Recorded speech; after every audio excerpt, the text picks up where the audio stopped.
Bom dia novamente, presidente. Bom dia às deputadas e deputados que chegaram depois, do início do pequeno expediente. Agora, no grande expediente, senhor presidente, vou falar sobre outra conquista muito importante, porque a terceira Vara Federal de Sergipe determinou, com base em ação do Ministério Público Federal, que a União, o Estado e o município de Aracaju implantem um serviço de referência em doenças raras, garantindo, assim, diagnóstico e tratamento pelo SUS. A sentença exige a estruturação da rede de atenção integral e rejeita soluções paliativas, exigindo equipes multidisciplinares e dotação orçamentária sob pena de multa diária de R$ 5.000. Os entes federativos têm prazos rigorosos de 120 dias para pactuar a linha de cuidado e 240 dias para habilitar o serviço, com exigência de apresentação de cronograma físico-financeiro em até 60 dias. E essa medida, presidente e deputados e deputadas, visa suprir uma lacuna de mais de 10 anos, beneficiando cerca de 120 mil pessoas acometidas por doenças raras no estado de Sergipe, muitas das quais dependem de exames genéticos e acompanhamento contínuo.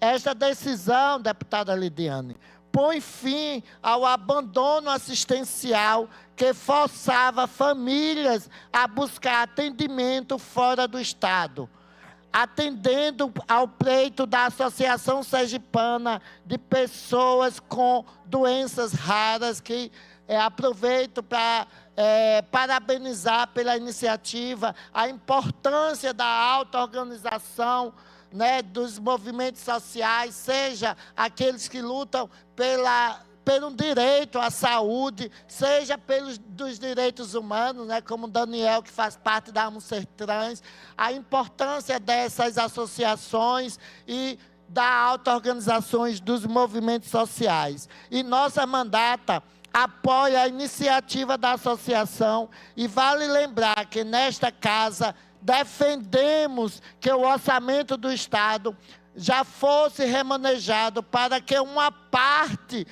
do orçamento fosse aplicada para a lei que institui a política estadual de pessoas raras, que, se eu não me engano, é de autoria do líder do governo, Cristiano Cavalcante. Então, é importante, Cristiano, que dialogue com o governo do Estado para que a União, o Estado e o município possa, com urgência, fazer esse pacto para a implementação do serviço de referência de doenças raras aqui no Estado.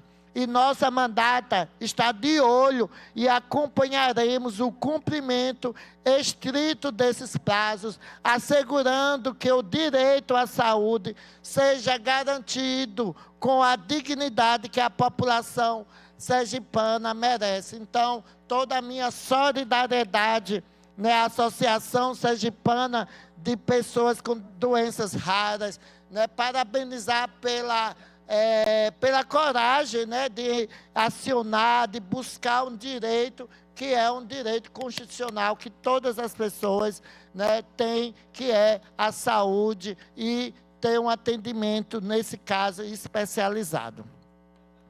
Outra situação, senhor presidente, que eu ia falar ontem e não deu tempo, foi sobre um fato que aconteceu no último dia 21 de agosto, com a morte de um adolescente, infelizmente, por causa de uma atuação desastrosa da polícia, lá em Itabaiana, que foi a morte de um adolescente de 13 anos durante uma ação policial, gerando forte comoção e revolta lá no município de Itabaiana. O caso é marcado por versões conflitantes entre a corporação policial e os relatos da família, resultando em manifestações que cobram rigor na apuração dos fatos. É importante falar sobre Itabaiana, aqui em Sergipe, falar sobre uma realidade violenta que interrompeu de forma brutal e precoce a vida de um menino, um adolescente, alguém que deveria estar na escola, que deveria estar correndo nas ruas, descobrindo o mundo e construindo um futuro. O caso aconteceu durante uma operação policial no bairro Queimadas. De um lado, temos a versão das autoridades de que houve um confronto armado, de que o jovem, um rapaz de 19 anos, reagiram à abordagem após a investigação do furto de um animal. Do outro lado, a versão que é silenciada, estão as testemunhas, os vizinhos e os familiares do adolescente. Aqueles que conviviam com o menino e que contestam veementemente essa narrativa, né, das autoridades policiais. A comunidade afirma que ele era um jovem estudioso, sem histórico infracional e que foi vítima de uma ação desproporcional. E isso é inadmissível. É importante, né, a gente sabe a importância, né, da polícia para reprimir a criminalidade, mas é inadmissível, né, executar um menino de 13 anos numa abordagem que deveria ser feita com critério, que deveria ser feita com pessoas preparadas para prevenir e não assassinar, principalmente um jovem, né, de 19 anos, que, de acordo com as informações, né, da própria família e principalmente de pessoas que são testemunhas, não corresponde com a realidade, com os fatos, né? Quem garante a segurança pública não pode agir como juiz e executor. Isso não é segurança pública. Ignorando o valor absoluto da vida, principalmente da vida de uma criança de 13 anos. A morte de um adolescente sob intervenção do Estado nunca pode ser tratada como um mero efeito colateral ou um dado estatístico, ou um caso isolado, já que, infelizmente, lá em Itabaiana, né, Itabaiana é uma das cidades que está no ranking, né, das cidades mais violentas por ação policial. Cada vida perdida dessa forma abre uma ferida incurável na nossa sociedade. Precisamos cobrar das autoridades competentes e dos órgãos de direitos humanos uma investigação rigorosa, transparente e totalmente independente.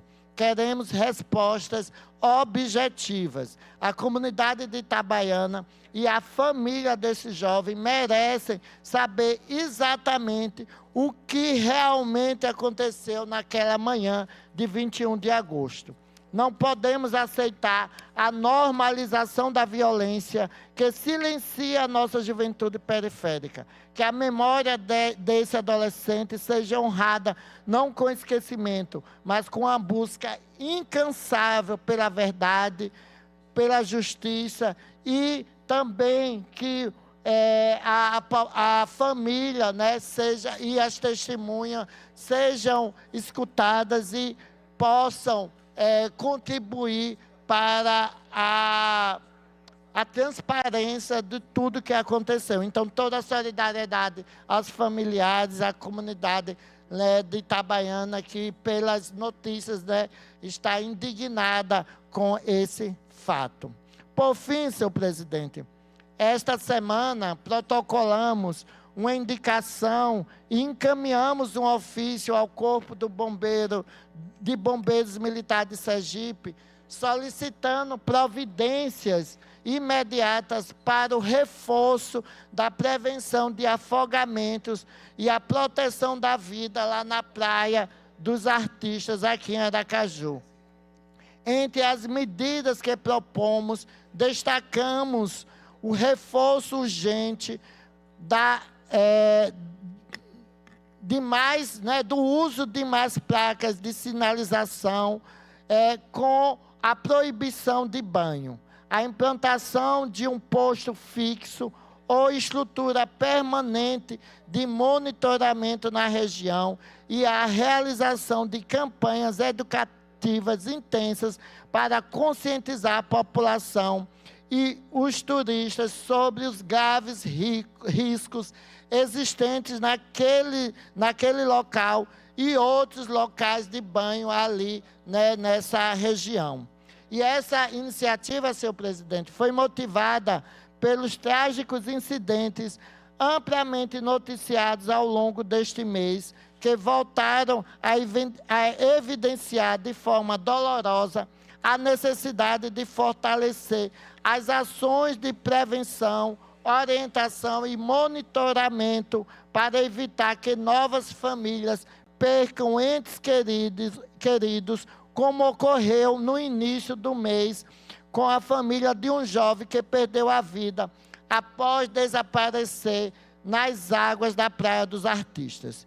E para encerrar, quero reafirmar que é preciso também que haja concurso público para a corporação do Corpo de Bombeiros Militar aqui de Sergipe, para que tenhamos mais guarda-vidas, mais investimento na estrutura de patrulhamento e em campanhas educativas.